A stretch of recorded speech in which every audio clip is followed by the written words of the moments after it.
Pernahkah anda membayangkan bagaimana rasanya terdampar di sebuah pulau terpencil?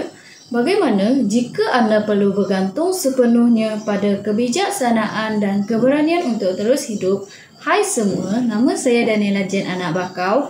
Saya dari SJKC Sudok dan kod sekolah saya ialah YCC 6113. Hari ini saya ingin berkongsi tentang sebuah buku pengembaraan yang sangat menarik berjudul The Swiss Family Robinson oleh Johann David Wyss. Buku ini mengisahkan sebuah keluarga yang terdampar di sebuah pulau selepas kapal mereka karam dalam ribut.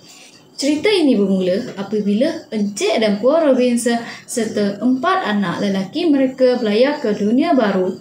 Tetapi kapal mereka dihanyutkan oleh ribut yang dahsyat. Mujurlah, mereka menemui sebuah pulau yang subur dan penuh dengan pelbagai sumber semula jadi.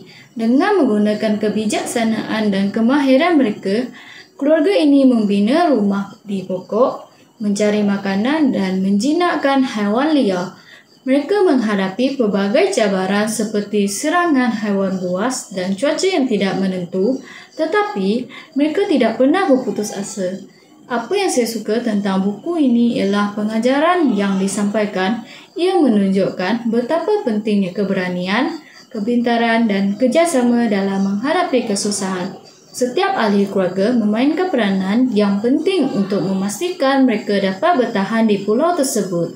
Watak-watak dalam buku ini juga sangat menarik. Encik Robinson seorang ayah yang bijak dan berani, manakala anak-anaknya Fritz, Ernest, Jack dan Franz mempunyai keunikan masing-masing.